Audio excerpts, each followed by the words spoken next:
If you've driven along the coasts, you've seen Teslas thicker than flies. But if you've driven through the middle of the country, maybe not so much. They're getting more common, but there are areas where adoption is still behind. We covered this last summer when I was out in Michigan. I talked with some Michigan folks there from Zero E Michigan, and they gave some thoughts. But I'd like some more thoughts because time has passed, so let's discuss it. I'm Brian. Welcome to my Tesla weekend. Joining me is another Brian Reeby from Brian Reeby Drives Electric. It's two Brians for the price of one. You're coming in saving money. So you're welcome, everybody. Brian, how are you? Fantastic. Yourself? Oh, man, I am wearing two sweatshirts and a jacket. And I still have my heater on, so apologies, folks, if you can hear it. It's unavoidable because it is that cold in my office. But I'm doing well. I'm cold enough that I can't think straight, apparently, because we got off topic talking about the weather. EV adoption in the Midwest. You've been to Texas. You've seen a lot. Austin has a lot of Teslas. Would you agree? I would agree with that, yeah. And would you agree that adoption in the Midwest is not on par with a lot of other parts of the country? Generally, yes. The cities aren't so bad. I live just south of Minneapolis and St. Paul, and my suburb, even yesterday, in the depths of winter, was littered with Teslas, and also Polestar 2, and I saw a Bolt EUV as well. So there is some EV adoption, but it's mostly concentrated in the cities so far. So in my little town, I'm an hour north of Portland, Oregon, 2 hours south of Seattle, and I see Rivians, I see Polestars, I saw a Lucid, I saw a Toyota BuzzForks. Poor souls, whoever got that. We see all of it. It's all here, but it's not as thick as it is in Portland or Seattle. And it'll come. It'll come. I think the issue here has more to do with disposable income than any material obstacle, because even at an hour out, we're basically a suburb of one of those cities. So, what do you see as some of the obstacles for drivers in the Midwest? Really, infrastructure is a big one. Apart from Tesla, if you want to head west from here, it's pretty tough. Now, Circle K has opened a handful of 180 kilowatt chargers. So those have started coming online last fall, and I think there's more set to show up here in the spring. Electrify America has almost left us high and dry. So if you want to get a Tesla, great, you can go where you want to go. But it's tough, or you have to be a little more dedicated to pick up a non-NACS EV. So I'm going to put up a chart, a map here from PlugShare. You might recognize these lakes. They're pretty good according to the branding, which I think is, I guess I could agree with. And then we've got, you're familiar with them. Then we've got, the thing is, the more you zoom in, the more you see. Now, these are not all great chargers, but the more they're in the cities, they're everywhere. Now, we could filter that and say, only show me, hide dealerships would remove quite a few, hide restricted access. There we go. So restricted access, there, a lot of them might be in paid parking or apartments, things like that. And you can filter by brand, you can filter by plug. So let's get out of the city a bit and look at that. It gets pretty quiet pretty quick, doesn't it? Yeah, it's tough. Even, Tesla has opened up a couple superchargers kind of in these big dead zones, and it's just made a world of difference. Um, and I think a lot of people here, myself included, are, you know, I'll believe it when I see it. Where, I was always interested in EVs and wanted to move that way when it was here, but I never really believed it until a friend of mine from high school was in town. He lives in New York, drove in in a Model 3, and I couldn't believe it. I was like, first of all, how can you afford a Tesla? Because they're all $1 million, right? And then Right. secondly, like, how did you drive all the way from New York to here. And he let me drive it, gave me the whole spiel, and immediately it was like, well, I need one of these. This is the future. There's no going back. And 6 months later, we bought a used Model S, and it's been fantastic ever since.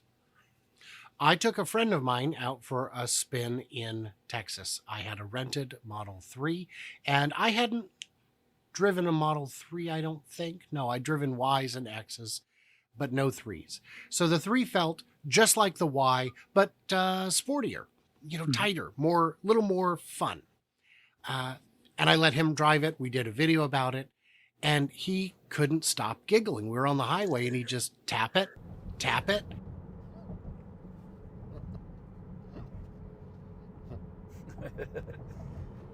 And he goes, wow, this must be one of the faster ones.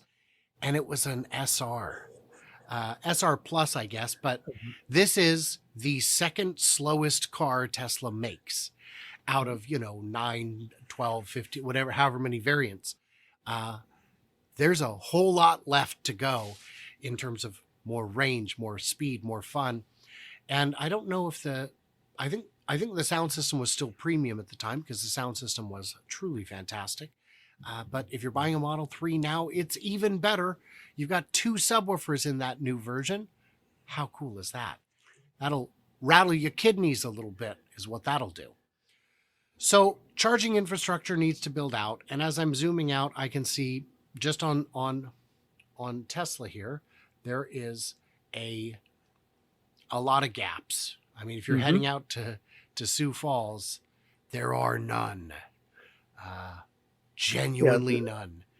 Yeah, well, there are superchargers along that interstate. They're not showing up here, but they're really, once you get into the Dakotas, they are just in the interstates. And, I've driven out to northwestern Montana a couple times, and you pretty much have to stay on those interstates, stay on those main routes, which makes it a little tough to explore. So, now, if you live in one of those areas, I like to say, if you live between a couple of those pins and can charge at home, well, you're good to go. You get from your home out to the interstate or whatever, and you can go. But I think there's a lot of hesitancy that isn't just anti EV on the face of it. It's the practicality of I don't need a charger in my hometown, but I need some around. And if you look at this, you're right. When we zoom in on Minneapolis, St. Paul, we get the more you zoom, the more chargers you get. But I've got all brands toggled on here, and they don't keep popping up. They just stay the same. So that is a bit of gap. The other hesitation I've heard is a lack of service centers, a lack of Tesla service centers specifically in some of where like an entire state might have one. I know when Jim took from Iowa Tesla guy. Yeah. Took his car in. It had to be trailered, an hour and a half to the service center, which is an obstacle. What do you do first, the chicken or the egg? Where do you start? I don't know the answer. What do you think? Well, yeah, that is definitely a concern people have in Minneapolis now and the suburbs. We've got a handful of them now, 3, and I think a 4th one coming. So we're pretty well covered, but yeah, outstate, it's tough. I know friends in North Dakota have had party isn't necessarily the right word, but they have mobile technicians come out and do like bulk servicing over a couple days. And so they'll have a garage or something that the Tesla mobile service will go out to. And then everybody just kind of brings theirs. They have their minor things tweaked. And then unfortunately, the big stuff still has to be trucked to Minneapolis. So that is an obstacle. I don't know if it was you that told me about that, but I don't think it was. But I have heard of that, where they will rent a little shop, get all the tickets addressed if there's anything to deal with, and then head back out. That's interesting. A little pop-up service center to add convenience and reduce towing and other logistical costs, especially if the repair is something minor, a squeak, a latch, something like that. A neat one I saw in England, Will from Tesla Jigsaw shared this one with me. He was driving across the country, which, as you know, for England can take hours to cross the entire thing. And he put in his destination at the supercharger. And when he arrived, a service technician walked over to him and said, "Will?" And he goes, "Yes." He said, "We saw that you had put in this destination. You've got a recall on your front latch. May I repair it while you charge?" Wow. They knew he was coming. It was in the system. It was like, that's so, because little things like that, buyers might, I'll put it off. Maybe I'll never do it. No, we want you to do it. We'll make it as easy as possible. I'd love to That's see fantastic. clever stuff like that become more common. Any other obstacles? Are the power rates reasonable in the Midwest, do you think? Yeah, I have my electric company offers off-peak charging, so I think it's 7.2 cents a kilowatt hour overnight charging. So that's a breeze. And Yes, but a whole charge, if you're at zero and you charge all the way up, you're talking $5, Brian. I know 0 to 100 is a brutal $5 bill. But I never end up doing that because Right. you don't need to charge that much overnight. You don't. Right. And you're just topped off whenever you need to go. I've got a trip later this week. I'm going out to make a fun video with my brother, who is a gearhead, who has never driven an electric car. So I'm going to let him drive my Model Y in chill and not tell him. And then go, "Oh, sorry, that was chill," and put it in standard. And then, thanks to my gracious viewers who have used my referral code, I'm going to say, "Hey, should we go ahead and order acceleration boost and do it one more again?" And see how that goes. That should be a fun video. The point of this was, probably tomorrow I'll bump my charge up to 90 or so that I don't have to stop on the way. That'll be something. And and also with my referrals, I've been able to get supercharger miles, which I will use for the return trip. So just great all around. Yeah. Okay. So we've covered service centers. We've covered charging cost. We've covered the charging infrastructure in terms of superchargers. I don't know. Are there any cultural obstacles? Not more than there would be anywhere. I think, a lot of people here, because there's so many lakes, a lot of people have cabins. It's like, can I get up to the cabin? Can I get, can I tow a boat and all those kind of things? So, again, like I said earlier, some people have to see it to believe it. And with more and more people getting Teslas in our, Minnesota Tesla owners group, we are hearing more and more people towing boats or snowmobiles, things like that. And, the more those stories get around, the more, the person in the cabin next to you shows up with an EV. You go over, you kick the tires and go, "Well, how does that thing work? Surely you must be miserable." And then when they find out they aren't, it just kind of opens that door more and more. And, it might be a little slower process, but it's happening here. Well, I would say culturally, Detroit is not a fan of EVs because they only started making them recently, and there is the Motor City loyalty. But even that is eroded quite a bit since the introduction of the Lightning and the Mach-E. I had a chance to go to a Ford Lightning and Mach-E event in Michigan with, Patrick and Liv from the Mach-E vlog were there. They were hosting fantastic. the event.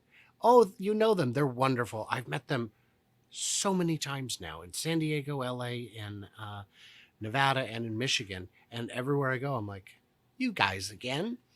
So they're wonderful. I had a great time hanging out with them, and I got to interview them once for the channel because I insisted. So I don't know if there are any other obstacles I can think of.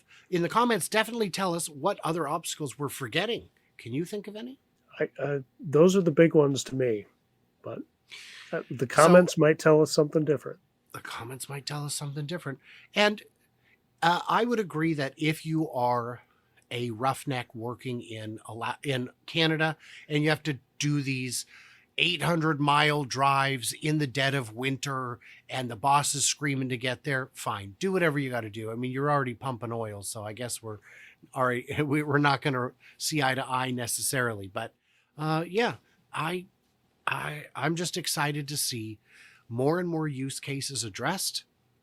Electric doesn't have to be perfect for everyone today, but as more use cases are addressed, it can continue expanding. And fortunately, it's the rate of expansion kind of matches the capacity to expand in terms of batteries, parts, all those other things.